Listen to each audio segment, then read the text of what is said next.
No, I'm really worried for like I'm worried for India in terms of like whatever's happening with the BJP and all of that.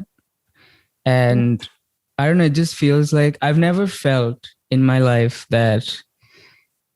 um that oh my God, I have to like what if when I go back to India that I have to deal with that. I've never felt that. Straight away from Singapore, I went back to India to work. I had no intentions of staying there, whatever. I just wanted to be back home, work there, live there. But now with all of the things happening, I feel like it's so odd that you kind of have to think twice about going back home. Absolutely. I mean, it's honestly, it's depressive. I'm scared for my family, for my parents, and I mean, just with COVID also, and how things have really escalated in the past couple of weeks, and what's happening with the government or just the authority, that nobody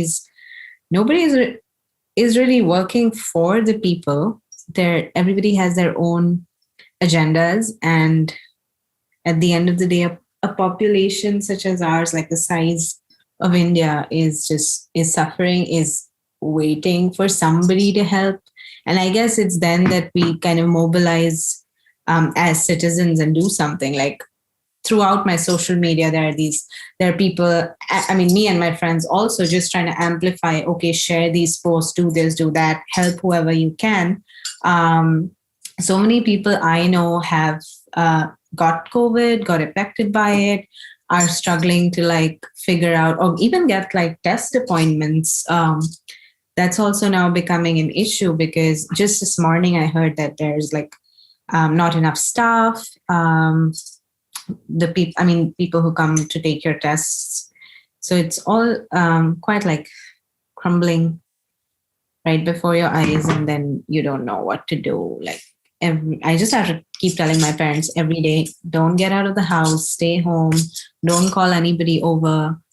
And that's all I can do. And I think that's when it pinches me the most, that I'm so far away that I can only like communicate my worries, but I can't actually do anything about it sitting here. So yeah, it's really upsetting. Yeah, that's the thing. Like, yeah, I mean, we could talk for hours about that.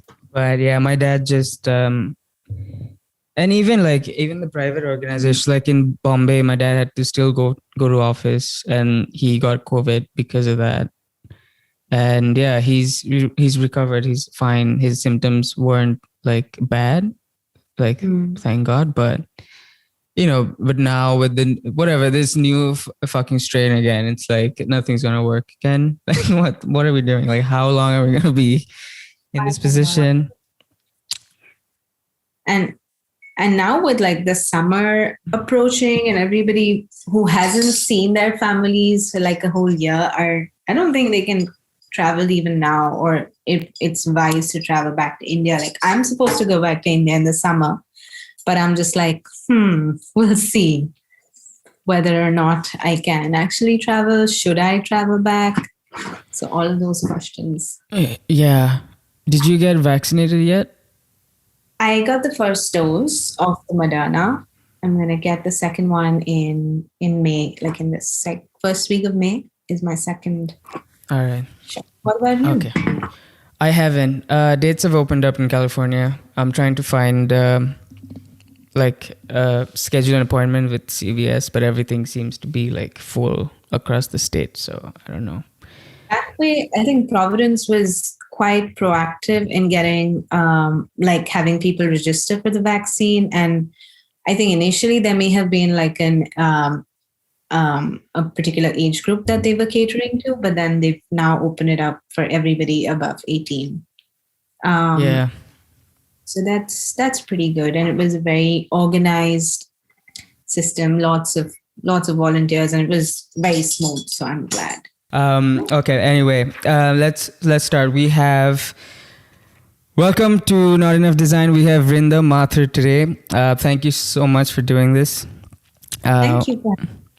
Of course, you have a You're an industrial designer, furniture designer, multidisciplinary, IDMID, RISD, NIFT, lifestyle products, accessories. Is that Yes, good? that's All right. kind of me. Yeah. That's awesome. I like and obviously co-founder Studio Wood, of course. That's right. That's huge.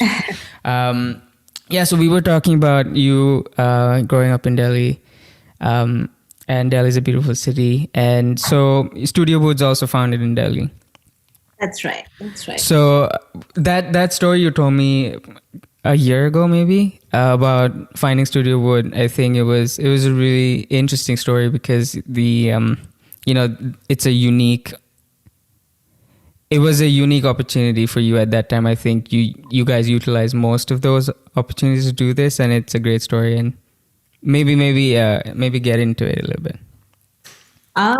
Okay. So this is kind of one of my favorite stories and something that makes me very happy. Right out of NIFT, where I studied accessory design in Delhi, one of my closest friends, Navya, and my then boyfriend, now husband, Sahaj, co-founded Studio Wood. And it was literally kind of this summer project. We had other friends, my friend Ghazal, who's also a graphic and textile designer. So the four of us kind of got together one summer, and we were kind of fresh out of college, or probably fresh out of our first jobs, because none of us stuck around with our first jobs for some reason. So we were these 22 or 23-year-olds wanting to do something. And my parents ran a furniture manufacturing business where they would work with architects and designers on larger hospitality projects and just manufacturing handcrafted furniture. So which meant that I had the opportunity to kind of work with artisans or engage with artisans pretty much like while growing up. And so did your parents do that while you were growing up, so that you saw your parents work with like furniture and objects while you were like... Yep. True. Do you think that kind of influenced your path to becoming a designer? I'm pretty sure, because both my parents are not trained in design. They were more on like the manufacturing side of things, mm-hmm. and just like the business side of things. And something my mom actually started off again as a hobby. Like she started with cane furniture, and then slowly she got in touch with interior designers and architects and kind of built a little workshop, which was literally the back room of our house. That's where she had her little workshop. And this was in 1999, and things kind of grew a little bit from there. They're still like a small business. It's not like they have this massive factory and things like that. So yeah, and every time we would kind of have to go somewhere, like I remember as a kid, my mom would always want to like take a stop at her sites and be like, oh, I have to go check something. And as a kid, I used to get so annoyed, like, why can't we just go where we have to go? Why can't we stop at your workplace? But I get it now. Like I did it. I've done it myself. So I understand how attached you are to something that you founded or you've created. So I am pretty sure that that influenced my decision in some way. And as a kid, I was always like, doing my art and drawings, and like I would even like paint the walls in my room. So I was my family was always at the forefront of like pitching my creative side. So yeah, I mean, even though we're digressing a bit from how we founded Studio Wood story, but I think it's important to highlight what may have sowed the seed for it. Yeah, absolutely. And yeah, should I continue? Yeah, get back. We'll keep on going into tangents, so don't let that distract you. But then the main story is Studio Wood, but then we'll just like, stop. Yes. Yeah.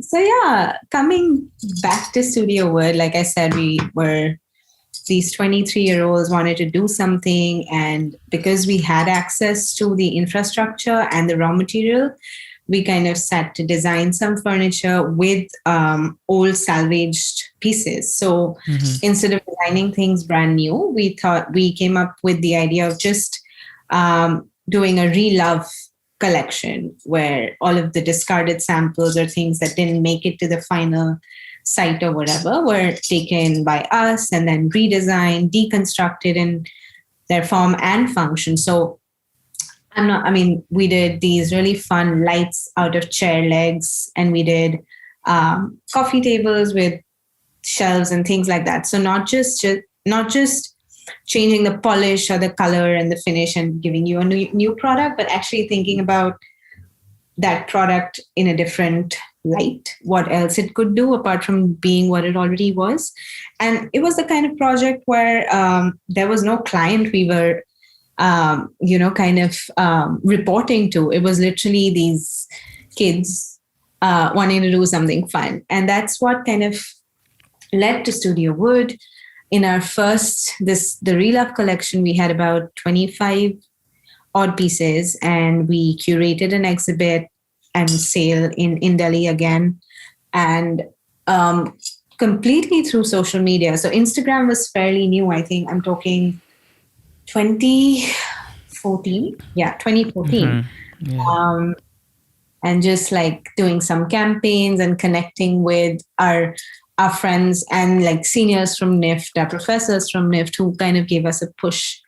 And we did the first exhibit and pretty much broke even in the first exhibit in terms of our sales. And even though we had access to infrastructure and materials, I think all four of us contributed a little bit from our like savings and did everything else. So there was no like funding or no family funding or no loans or no VC at that time. It was pretty much like we bootstrapped and kind of put together this whole show. And from then on, I guess Studio Wood was no longer a summer project. It just kind of became a business overnight, something we were not expecting, or we didn't know that this is what was going to happen. But the weekday or the Monday after we finished our exhibit, we all sat together and we said, oh, we have to do these follow-up emails and calls. So, okay, let's see how this stuff is done. And yeah, here we are 7 years later, still doing it. It's awesome. No, it's commendable that you're almost like three years shy of a decade. So like I have two questions for you. What was the job though right before you started Studio Wood? So in NIFT, I guess in the final year, everybody has this graduation project. So it's a 6-month project. And I was at the time working with Swarovski doing lighting design with them. And after I graduated, I basically continued my project with Swarovski. So it was more like a freelance like project-based thing. So when that project was closing, I didn't then further go and apply for a job. I just started to pivot myself towards my parents' workshop and started visiting them. And that's kind of what the Swarovski thing was in Delhi as well? Yeah. I didn't know Delhi had a Swarovski. Like they have a design studio or like a manufacturing thing? Yeah. In Gurgaon, actually, in Cyber City, that's where the Swarovski office is. So, yeah. And even Swarovski was a very different experience for me because I hadn't, throughout my projects at NIFT, I felt like I was always more inclined towards furniture and the craft sector more. But then there was this opportunity at Swarovski. I was like, okay, we'll give it a shot. And that came through. And it was kind of my first time working in the luxury design space. But it was a great experience. I made some interesting projects that I wouldn't have otherwise. So yeah. What was your role at Swarovski? I was actually working as a designer. So I was in the design team, doing large-scale crystal installations, but not the typical chandelier. So my grad project at NIFT was actually called Deconstructing the Chandelier. So I was looking at what are the other ways to use crystals, but not in that typical way with the candelabras and things like that. What can I do differently? And And so I was exploring a lot of forms. That's when I also started, basically when you're working with Swarovski crystals and lighting, the whole idea is how the light falls on the crystals, and that's what kind of makes that installation beautiful, and gives that feel, like that grandeur to a space. So just learning what crystals, what colors, how do they work, how do you install it, what kind of lighting to use, and just also how the structure is done. How do you create those massive installations? So it was a great learning for me at the time. And I was also kind of exposed a little bit to the client end at that age, pricing. So it was a good mix, actually. I remember Swarovski is amazing. Like all of their stuff looks like a lot of their installation looks like it's like sculpture, and it's crystal, it's shiny, it's beautiful. But I remember visiting the Swarovski headquarters in Austria. Right. They have a beautiful headquarter, and they give out these. They don't give it. I think we had to buy it, but I still have them. They have these pencils with the little crystal on the top. That's like their signature kind of thing. Yeah. But Swarovski. Sorry, yeah, go ahead. The crystal duck, is it? Or just the crystal? No, it's just like a piece of crystal. Yeah, but they do this Christmas tree every year, and they release like a snowflake, which is like an annual drop. So every year it's a different snowflake, and then I think they put the snowflakes around the tree, and there's one special one on top, and then people can go buy they're very good at business. Swarovski is amazing. They're everywhere. Yeah. Like the kind of people would request like the size and the scale. I was just like, oh my God, where are you going to put this thing? Yeah. But it was fun. Like growing up, this advice has been given to me a lot, but I really don't think, maybe in some cases it holds true. But in most cases, I don't see why not. They say you should never get into business with your friends, or like work with your friends or whatever. You might have heard it too, right?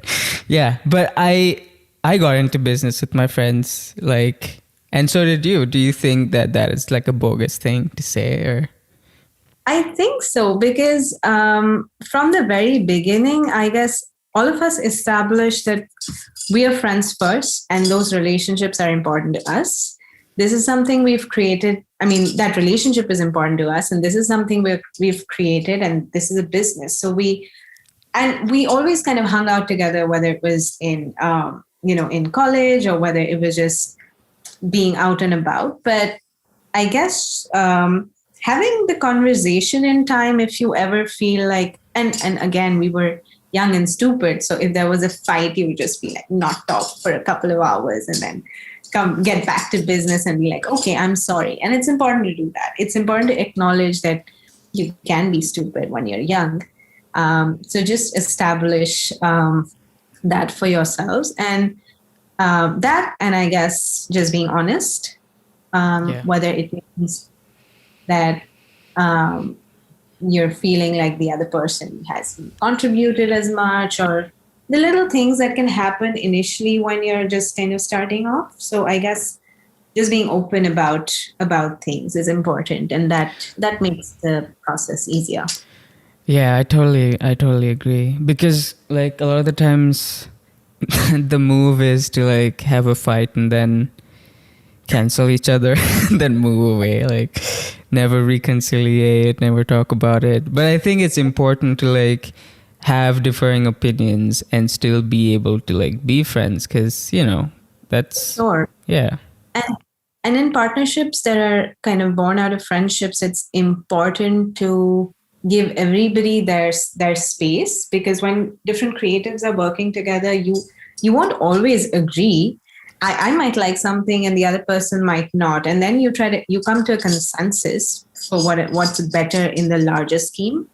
And that's happened a lot of times. And it's also that I think it's also in the initial couple of years that you're still one, figuring out what this company means to you, what are you envisioning for it to be, and you're slowly kind of aligning your goals. So it's also important to set goals. I guess maybe, I mean, if anybody who listens to this podcast is looking to start something new, then I think it's just important to understand that you're starting a business, and there are certain things that will help you work better. Certain rules you want to set for yourself, certain goals. What are your aspirations? Where do you see this going? So you guys went from like design loving students and people who started a summer project into like a full blown, you kind of like found yourself in a full blown business. Like you found yeah, you fell into it, right? So when the honeymoon period got over of like, yay, we're doing this is fun, and then when it became like a business and it became a day-to-day thing, do you think it was like a difficult move to like step over? Yeah, I mean, none of us were from a background in business or marketing and things like that. We were out and out like artists and designers, and I guess that transition was unexpected, and there were little things that happened with time, and which also happen now, but now we're just better equipped to deal with them. So even like facing like the client end and what the client is expecting, what do you bring to the table, and just when it came to like deciding your fee structures, and you're just like, I'm so new, I don't know how to charge. So all of those things are something that you kind of slowly learn and understand, and just how to interact with people, how much, and this came much later, but how you are not available, or you should not be available 7 days a week, and just telling yourself that. Yeah. Initially we would be working like late hours in the studio and just finishing something or the other because, oh, we've told the client that we're going to send it to them the other day, but the next day. But slowly, I guess this happened in the third or fourth year, that we will fix a time. If there is something that's urgently has to go out, we will work on it, but we also have to like make time for everything else in our lives. So we started this rule of like anytime between 9 a.m. to 7 a.m., all our emails will go out, all our interactions will happen, but no emails will go out of the office after 7 p.m. And I think it's important to set that for yourself. And that does not say that we won't work. If we had to, we would still do the work, but we don't have to show the client that we're doing the work at 12 o'clock in the night. So that's very important. I absolutely agree. Like it's important to set that deadline. And I think especially when you're working a business or you're doing something you love, you know, I think I said that in another episode, but when you're the sad part about doing something you love is that you always want to keep doing it, but then it still works, so it takes a toll on you as well. So it's important to set those like boundaries. And I think a lot of businesses don't do that, and it doesn't impact the co-founders because it's their business. So the more work they put in is technically like kind of better, arguably, but it really takes a toll once you start hiring employees. And they kind of look up to the co-founders to define the work culture. And if the work culture is like that, like especially the client is king or the client is queen mindset, it really like hampers. Yeah. You don't do that? I don't believe client is king or queen. I think everybody is equal in a business. You've hired somebody for their talent, for their service, and you've hired them because you know they can do the job. So you just have to let them do the job. And it's important to have those boundaries set. And of course, you can have a great working relationship with your clients because the client understands and setting expectations. Do you have like client horror stories? Oh, yeah. Don't we all? Yeah, we do. What's the worst one? Without naming them. Just like frantic calls and just oh, this hasn't happened, or that vendor did this. Now you have to figure it out because you got that vendor on board. Like, also, like, the design industry is so mismanaged in India. Yeah. They don't, there's a very thin line between, oh, am I a designer? Am I a contractor? Am I making things? What all am I doing? What does the client think I'm doing? So again, like I said, setting those expectations Yeah. and trying to have a clear cut contract, even though, I mean, you make a contract, everybody signs it, but nobody really adheres. That's a good thing to get into, like the balance between contracting or giving out the designs and having them manufactured. And that is something that you guys were doing with Studio Wood, right? You guys weren't in the workshops making the pieces yourselves. No. Yeah. So we at Studio Wood did two things. One was complete interior design, where we would design, conceptualize, do all the technicals, get all the materials in place for a space. And then there would be a contractor who would execute that site. We would, of course, be involved in all the decision making. We would do site visits to ensure things are going as per plan. So that's one.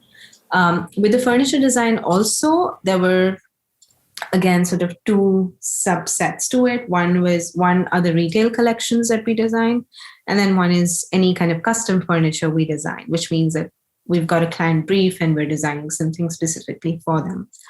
And yes, we don't make the furniture ourselves. Like I said, we work in partnership with the craftsmen who are actually doing the physical making. But that said, I don't think it's possible without constant conversation and collaboration. So we would always take our drawings, sit with the carpentry team, understand their perspective, figure out, okay, what's working, what's not working. Because again, I mean, you can make the fanciest of furniture on paper, but how is that going to get executed? So that relationship is very important to us, because we're not makers ourselves. We're not trained to make furniture.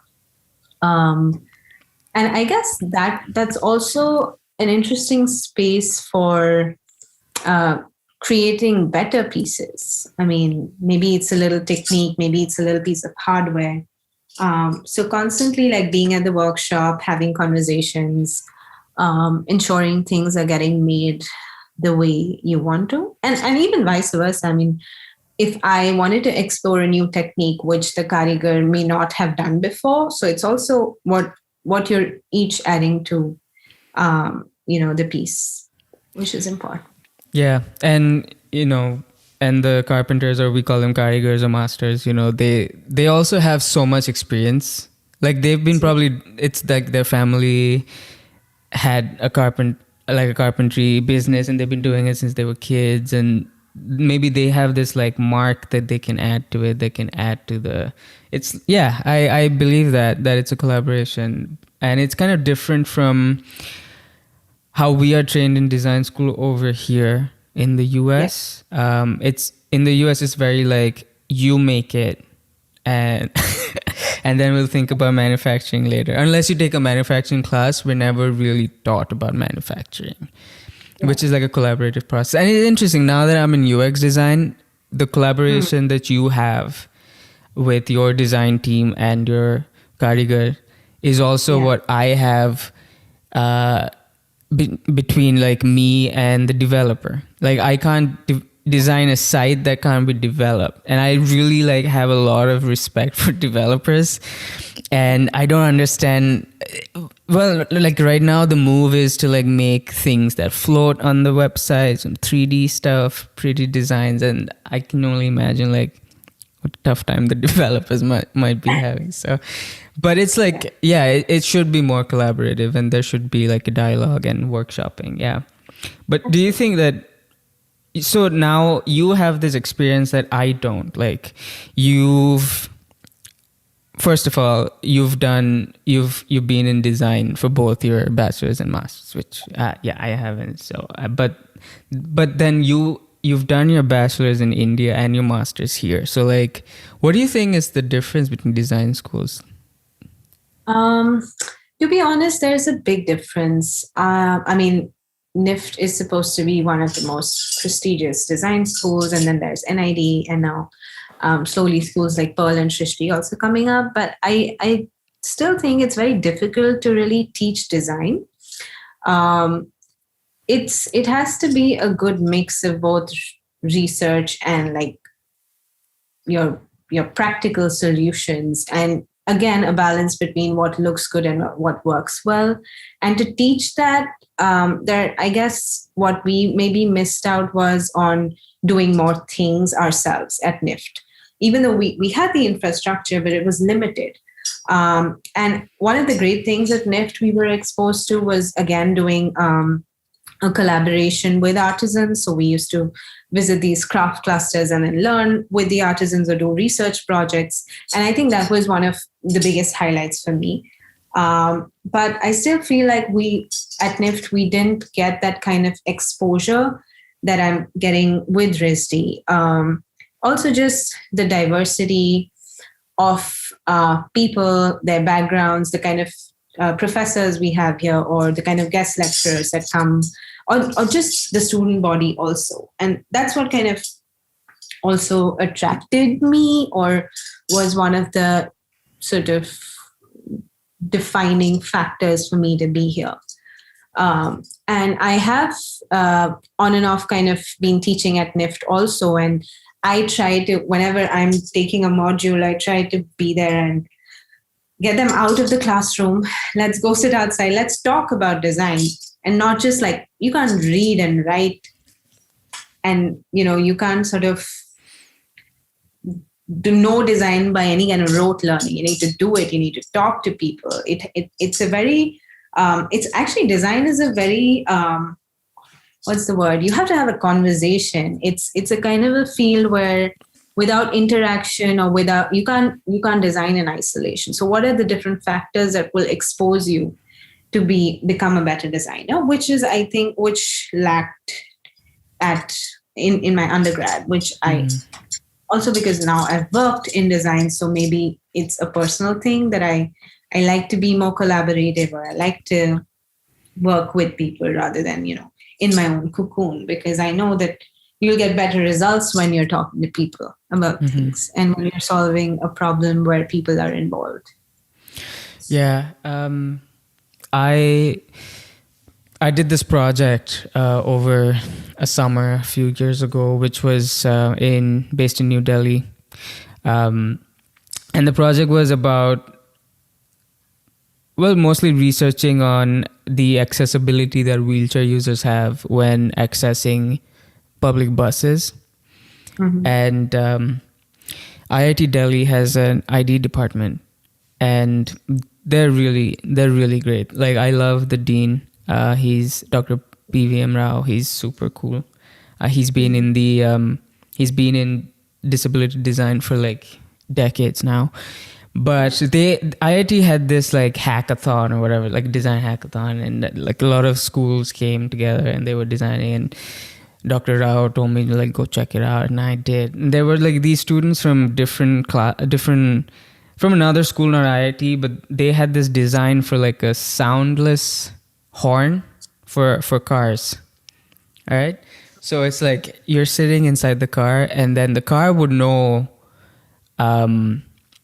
something that they added in the car, like a chip or a computer processor or whatever. But when you press the horn, there's no sound, but the cars next to you would know that you're honking, some sort of like a beeping or like a light or whatever, so that, to reduce noise pollution. That was the thing. Now, but then, so I was walking around and I was talking to them, and I was asking them questions about it, just being annoying, like they're trying to get this done, and I'm like, hey, what did you talk to people if they want this? And they were like, not really, So there's no start for the most part, though. That's like in a lot of places, not just that particular school, but yeah, people tend to start with the design, and that's, I think, like a human thing to start with, like, hey, I should make this, and then the error is to not kind of rationalize that, like, yeah, you have to start with the problem, or just now the problem could also be two ways. There could be an existing problem that you want to attempt to solve through design, or a problem that doesn't exist but you find from research. So again, I think that's why, it's so important to just back up your projects or your work with research and with people. Mm-hmm. And that's what I'm trying to do now. In terms of the kind of projects I'm looking to do with in my master's, which is also different from furniture design, because let's face it, with furniture design, I'm not solving a problem per se. I'm designing furniture, and what we're trying to do is bridge the gap and really find a language for Indian furniture design. That was our aim. But now the whole idea for me to do my master's after starting a business and being in design for a bit was to maybe pivot and see what else there is for me to do. What are the things that interest me? What do I want to learn? Because again, as a creative, there's no boundary, right? Maybe for myself, I don't just want to be a furniture designer. Maybe I want to be lots of other things. So just being able to explore that. Is that why you took the leap to you have a business that's been running for 7 years? Is that why you came to RISD to explore? Yeah. Absolutely. It was, I think, just the quest to know what my potential is. And the fact that, like I said, I was born in Delhi, went to school, did my graduation, worked in Delhi. So I've literally been in one city all my life. So it was also the opportunity for me to get out, explore, expose myself to the offerings of the design world in the West. Lots of factors actually. What are you liking at RISD right now? What's the move right now? Because this seems like sort of like a self-discovery or like an expansion of your capabilities in order to test yourself. And RISD is a test, or any design school. If you do a master, it's a test. So what? How is it pushing you? Where are you taking this? I think when we initially started talking, I mentioned that you have to forget what you've done, because you're here to start something new and really explore your true potential or enhance yourself, and identify your space in design. So that's exactly what I'm trying to do. I think consciously I'm not doing furniture design projects here, just because that's something I've done before. I enjoy it. I absolutely love making furniture, but I wanted to hold that and try to explore new things. And I guess one of my agendas, or just my goal, was to look at larger humanitarian problems, maybe, and through the medium of ID, which can be many things, attempt to solve or touch upon and explore all of those directions. And hopefully what I'm enjoying here is that this is something I hadn't done in the last 10 years since I started studying design or got into the field of design. So that's exciting.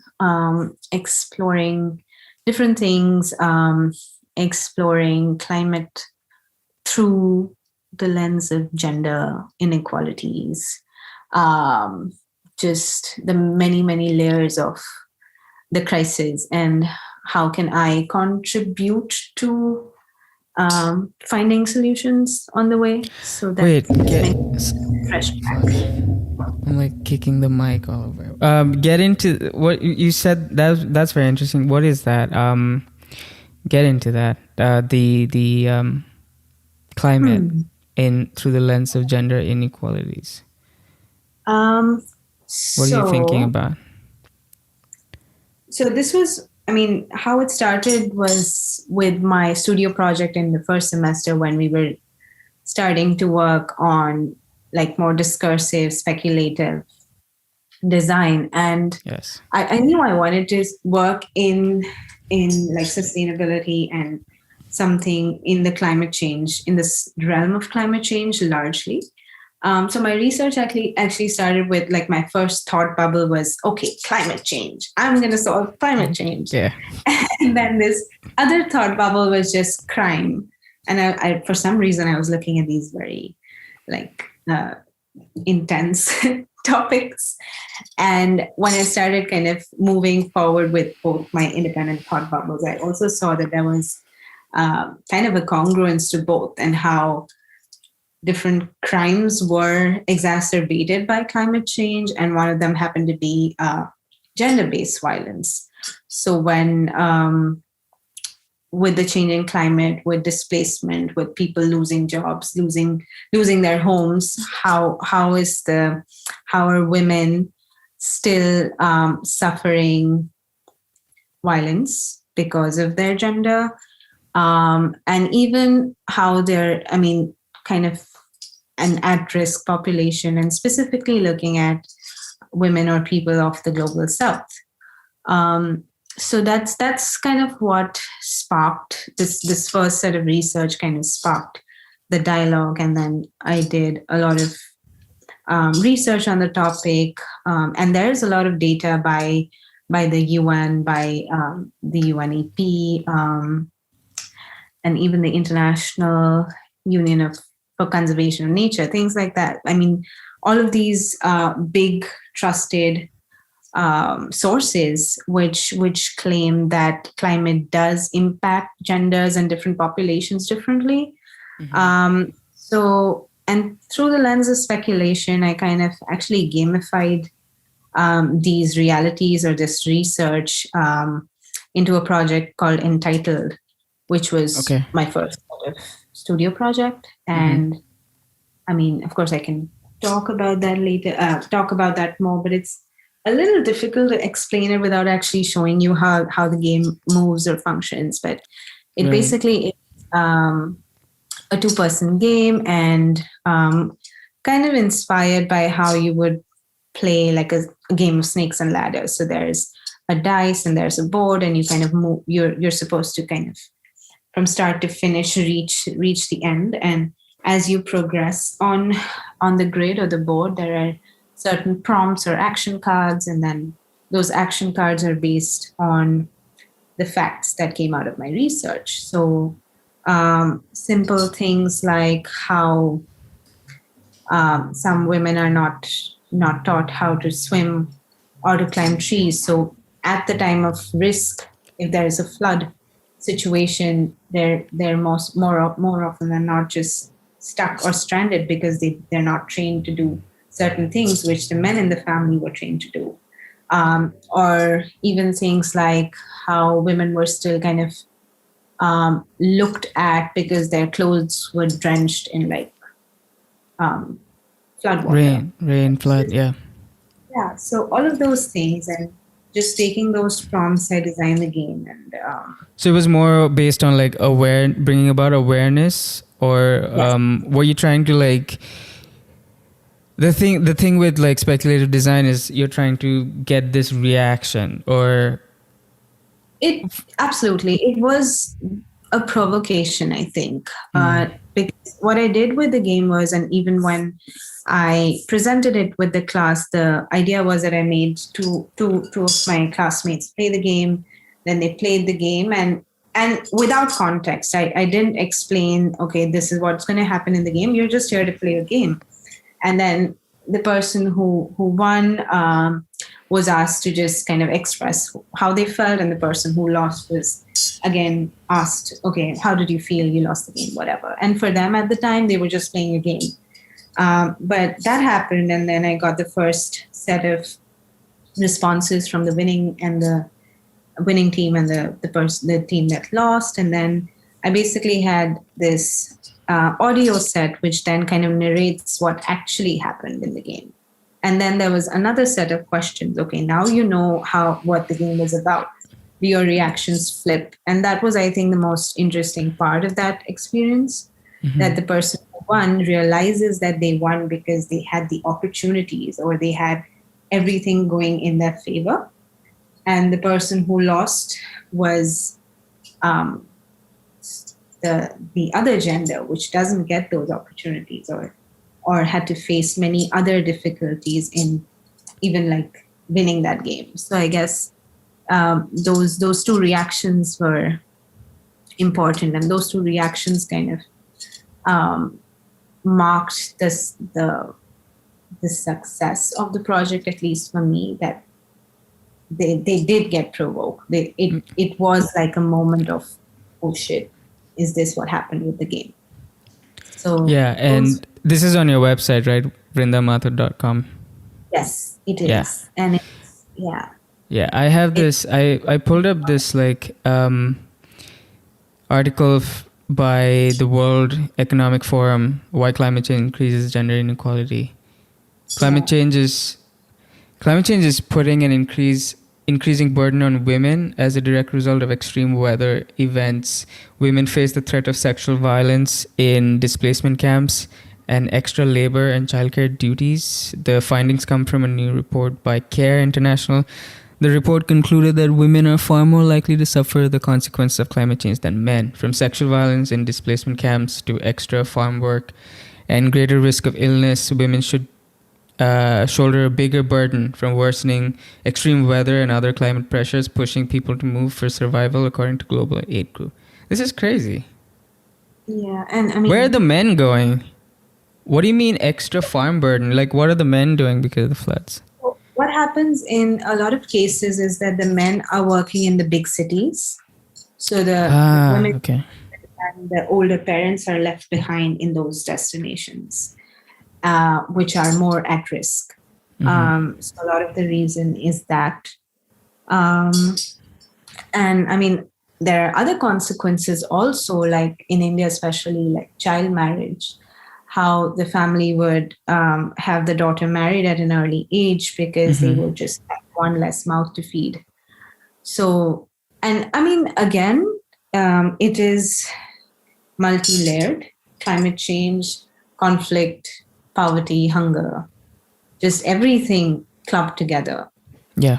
But we kind of have to acknowledge that the climate is changing, and there are many, many different consequences to it. I picked this one sliver for one of my projects, but there's so much more. I mean, what I've done for this project is a very small, I mean, it's a student project. We'll see where it goes, but I guess that's the kind of work I see myself doing, and hope to just, even like raising awareness is important. With speculation, I myself, sometimes I'm like, I love the idea of discursive design and speculating futures and things like that. And I do think it has the potential to bring about a change. But then I'm kind of sometimes conflicted that what is the call to action? I've done all of this. Now what next? What can this audience do? Or another thought I had for this particular project was that, can I maybe take this game to an NGO or other facilitators who are working in the same space? And can it be used to actually educate the women about these disparities or about the things that are happening to them, which might not come so naturally to them? Because in a lot of cases, they just, or largely, we just assume that, oh, it's normal, you know. So how to change that perception is also important. Yeah, like it's definitely a hard problem to solve, because it's systemic, and it's there are various, not just one, there are various systems of oppression in place, especially for women in the rural parts of India. And so like, are there solutions? Is it, I think Care International is working on something, but like, in your research, did you come across like what can be done? Because it seems like such a difficult issue, because they have a home there, they have a family, they have kids. I think just giving more power to women, like if it means that they need to be trained towards something, if it means that even if it means self-defense or being involved in understanding climate change or because women, I think 80% of these, or 90%, if I'm not wrong, are actually farmers, women farmers. And again, we don't make that connection that, oh, a woman can also be a farmer, Yeah, So definitely.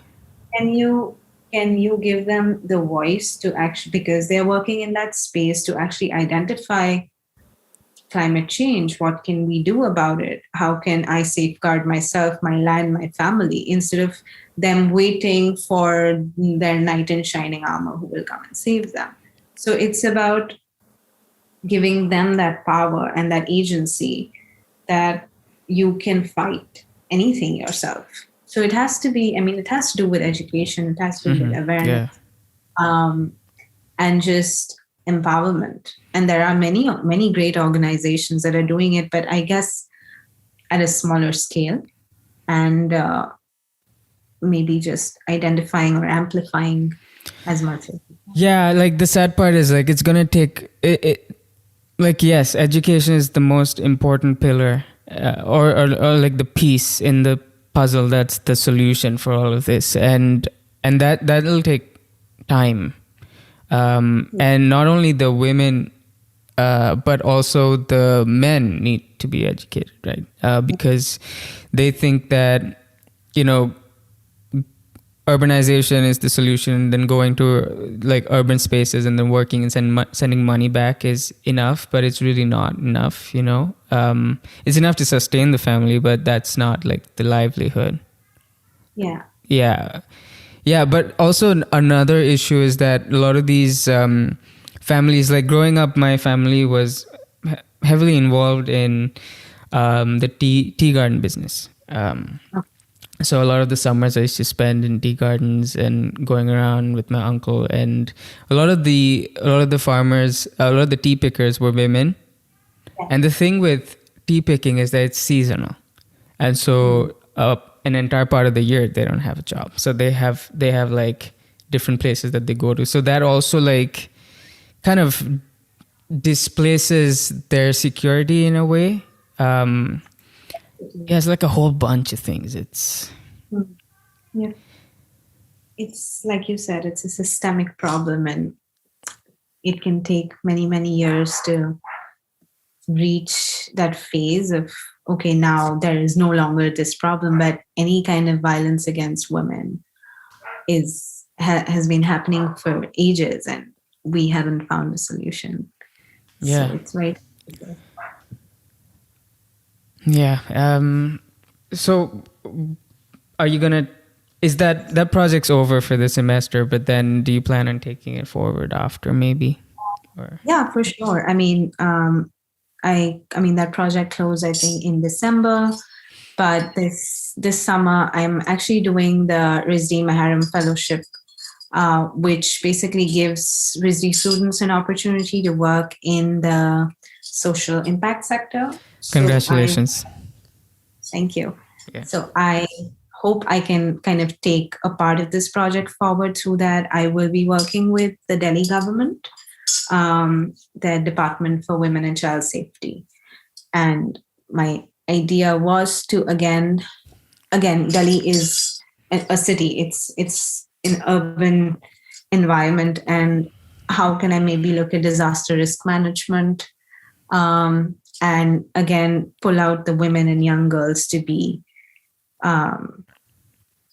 the voice of this movement. So kind of an extension to the project, and I'm still figuring out what exactly it's going to look like, but hopefully I'll get to actually be with an audience and interact, like I said, not do it in isolation, but actually speak with people who can give more feedback and make it more real. Do you think that this journey of yours is going to affect Studio Wood, positively or negatively, or anything like that? This has been kind of difficult for me to figure out, because, like I said, Studio Wood runs as a design practice with but an ethos which is embedded in design of objects. But even in that space, we're constantly, and that's why I spoke about collaboration. It's not just about making beautiful products and selling them. It's also the relationship we have with our makers, and how we're constantly, like, through our different collections, trying to use more craft, and also that we are 100% handcrafted unit. So kind of keep working on that part with Studio Wood. And even with Studio Wood, we have, because where our studio is located in New Delhi is in an urban village. So even there, we've tried to do like smaller projects within the community, just to kind of introduce them to ourselves and have more of a dialogue. So I guess somewhere in this is consistent in terms of, okay, not just design, but what are the other, what is more meaningful, even as a practice or as a studio where we want to be. They do run as different practices. I mean, what I'm doing now and what Studio Wood does originally, but we're constantly like seeking ways to make it a studio that is, like I said, like embedded in community. Yeah. I think a lot of what the block print industry, the resurgence of block printing has done for Rajasthan and Jaipur and all of those artisans over there. I think there's potential even with carpentry and furniture making to, like, I don't know, involve, I guess a part of, you're doing your part as well in like growing towards that, and you're, to a certain extent, you've already like involved the community in your business. But yeah, I think, but then do you feel, how do you handle like I know as a business you're like not in line with mass manufacturers, like there are furniture companies and stores in India that are huge, you know, but I know through pricing and through positioning you can differentiate yourselves, and if it's handmade, then a lot of the time it's not mass manufacturing, it's like special to order and stuff like that. Yeah. But the mass manufacturing is, I think, do you think it's problematic or do you think it's fine? Okay, I'm just going to give my opinion because that's what we're doing here, right? Yeah. I don't think it's problematic per se, but it's just not our space. The scale that we work with, or the kind of the team size that we work in. But problematic in terms of, yes, the supply chains. I want to know who made the piece, where the wood came from, what polish you're using, what wages were paid, all of those things. I mean, and increasingly, I feel like the audience is becoming more and more aware of the story of their products. And that's why there is a demand in small businesses. There is a growing demand because of that authenticity, or that storytelling, which is hopefully not just brainwashing. Mm-hmm. So it's okay if you're mass manufacturing, but as long as everybody is getting due credit, and it is a clean process, I think that's what's important. Yeah. The other thing, of course, is that when you're buying something from a designer or a smaller studio, you also get that it's a unique piece. Whereas anything you buy from the larger corps or big box stores, I mean, almost everybody has that chair behind you in the background. Yeah. Yes. So things like that. But that's fine. I mean, it's a super comfortable chair. It's an amazing chair. Yeah, it's an amazing chair. But that's the thing. Like, I think it isn't problematic if you conduct a business in a certain way. For example, my friend Joyce Chang, she did a project. It was her thesis, but a part of it was like a nutrition label style Mhm. of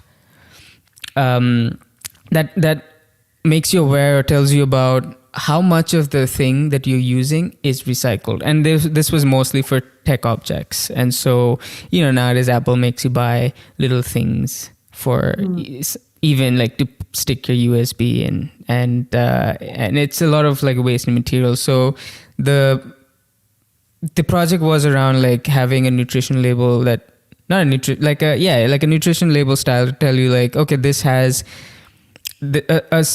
number a percentage of recycled steel, a percentage of recycled silicon, something like that. And I think maybe not like on the products or anything. I don't know, I'm just like spitballing here, but maybe even with furniture, it's important to know if the wood is sustainable to the local region, or if the polish is toxic, or like what are you stuffing the cushions with, and all of those things are very important, right? And I think if you're doing that on a mass scale, it's what you achieve is accessibility. Like a lot of people cannot access expensive furniture, which might be sustainable and helping the community, but they don't have the economic means, and then they go out and buy shit furniture that harms the environment. But I think there's an opportunity for mass manufacturing in a sustainable way that can like, yeah. And that's what will help your business. That's what will help the environment in the long run. So and I've not, I mean, I won't say recently, but I've always kind of been mindful of what I'm purchasing and how is it going back, like how circular or not is the product. And it's very difficult to do it at the size of the studio that we are, because if I'm just making one, like let's say in a year, hypothetically, I made 10 chairs. Now, for those 10 chairs, those 10 chairs over 12 months. So every time, and we don't have the capacity to make things and keep stock and buy stock and things like that. So it is difficult to manage all of those things as a smaller scale company. But just even understanding things like, okay, if I'm making something within one sheet of board or one sheet of veneer, then how can I optimally use that one sheet of veneer without producing waste? Mm-hmm. If whatever those tiny slivers are left over, what can I do with that potentially? And even with paints, yes, just moving from like doing a Duco paint or doing a powder coating to doing a water-based paint. A lot of new technologies are coming in, but at a price. And the moment we use that technology, our cost price goes up, our selling price goes up. Is the audience ready for it or not? So again, comes back to that, just the question of awareness, that maybe a more environmentally sound or educated or one who understands the system would probably pay that extra buck, versus somebody who's just like, oh, you're selling a table for 20,000, I'm not going to buy it. Mm-hmm. So there are all kinds of audience, and I don't want to be in a space where I have to justify why I'm charging what I'm charging. It should be very transparent, and that quality, that design, that making comes at a cost. And who is willing to pay that price and who isn't? And again, I mean, that also is debatable, because people who are like importing furniture from like Germany or China or whatever, why can't you find a good Indian manufacturer who is doing their own designs and you can buy it from them for like half the price? What is this fascination with, so that's another like gap we're trying to mend by actually designing pieces which are one of its kind, which you will not find on any other website, and take it home and be happy with it. Yeah, there you go. Stop buying from Vitra, buy local. Anyway, so like, what's the future for Studio Wood? Have you thought about it? Are you still pondering? Like, because 2 out of 3 of the co-founders are here now in the US. So what's gonna happen? Are you being able to manage it from here? Yes, of course. I mean, I guess that's what we kind of identify, that we are going to work with the current collection we have, and we're just going to shuffle that in the market. But it is difficult. It's not. I mean, just the time difference is like so much that you're often like confused. Okay, whether things are going to happen, not happen, whether that call is going to get rescheduled. So of course, those little hitches keep coming in the way. Um, but I guess this also gives us an opportunity as Studio Wood to talk about ourselves here in the US, in a new country, potentially look at having our pieces displayed or sold here. So I guess it definitely opens more doors for the studio as well. Yeah, it's definitely a good opportunity, but then also there's this slippery slope that you might have to navigate, which is again, selling it. But yeah, which I think you might be able to do it, but then you have to see where you're sourcing that, because then again it comes to like, why should the US market export their Yeah. furniture and not buy locally? Then maybe then I think it's an exciting challenge, and it's an exciting future to like look at maybe local manufacturing here or something like that. But I'm sure you guys will be able to figure it out. It's exciting. Yeah.